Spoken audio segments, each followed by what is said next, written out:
4,000, 3 साल में, 5 साल में 6,000, जी हाँ, इस तरह के टारगेट्स बन रहे हैं और इसीलिए शायद इंडस्ट्री की तरफ से हमने ये फीडबैक आता हुआ देखा है कि लोग अभी भी बाइंग कर रहे हैं, टाल नहीं रहे हैं, क्योंकि जिस तरह से प्राइसेस ऊपर चढ़े हैं लोग वो बस मिस नहीं करना चाहते फिलहाल यहाँ पर। वेल, ये तो बात यहाँ पर सोने की हुई, लेकिन दिनेश जी, चांदी में अब यहाँ पर क्या सेंस है, क्योंकि यहाँ पर $40 होल्ड कर रहा है और चार्ट्स पे अभी स्ट्रॉन्ग बना रहा है। जी बिल्कुल, 10 दिनों में 12% की तेजी ऑलरेडी सिल्वर में हमने देख चुकी है। 1,10,500 से 1,24,000 के लेवल जा चुके हैं। दिसंबर कॉन्ट्रैक्ट अभी भी 1,24,000 के ऊपर स्ट्रांगली होल्ड कर रहा है। कल का जो लो बना था 1,23,000 के आसपास का, वहां से हमने स्ट्रॉन्ग रिकवरी आते हुए देखी है और 1,24,850 के आसपास से थोड़ा सा रेजिस्टेंस फेस कर रहा है। आई थिंक 1,24,100 200 के दरमियान कहीं पर भी एक बाइंग का रुख दोबारा इसमें बन सकता है। 1,26,000 मुझे कम से कम ये अपसाइड पोटेंशियल नजर आता है, लेकिन अब स्टॉप लॉस जो है 1,23,000 के नीचे निश्चित तौर से रखना चाहिए।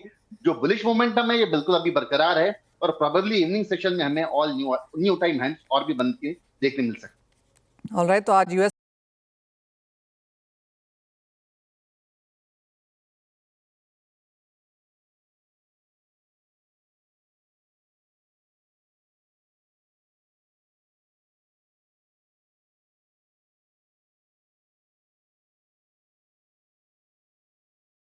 चाहेंगे, क्योंकि सिटी की एक रिपोर्ट है, एक्चुअली मैंने मैक्स लेटन सिटी से कल बात की, उन्होंने बोला कि वो सुपर बुलिश हैं कॉपर और एल्यूमिनियम में और $3,000 पर टन के लेवल्स एल्यूमिनियम में एक्सपेक्ट कर रहे हैं अगले 12 महीने में।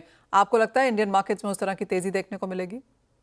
जी बिल्कुल, जैसे आपने कहा कि मेटल इंडेक्स आज 3% तेज था, मुझे लगता है वो तेजी यहाँ पर दोबारा लौट कर आ सकती है। जैसे सिल्वर का मूव निकल कर आया, वो भी इंडस्ट्रियल आइटम है, बेस मेटल भी इंडस्ट्रियल आइटम है। तो आई थिंक जो रनर अप रहेंगे, वो जो फ्रंट रनर रहेंगे वो प्रोबेबली कॉपर और जिंक रहेगा। एल्यूमिनियम अगर 256 क्रॉस करता है तो इसका भी न्यू बुल रन शुरू होने की पूरी पूरी संभावना है। हाल फिलहाल मुझे लगता है कि कॉपर 937 के लेवल छू सकता है प्रोबेबली सितंबर में ही, और जिंक जो है मुझे लगता है कि 284 के लेवल तक के आने की पूरी संभावना है। सवाल दिनेश जी आपसे है और एग्री कमोडिटीज की तरफ है, और यहाँ पर कुछ कंसोलिडेशन अब वापस लौटती हुई नजर आई है। गुआर पैक में ऑफ कोर्स गिरावट है, मसाले after that very volatile, quality सारे इश्यूज सॉर्ट करने के बाद अब थोड़ा सा फिर से रेंज में आते हुए, कैसे देखेंगे यहाँ पर प्राइसेस? जी ओवरऑल काउंटर तो सारे के सारे भी डल मूव में चल रहे हैं। मोस्टली किसी में भी बहुत बड़ी हलचल या बहुत बड़ी मूवमेंट नहीं है।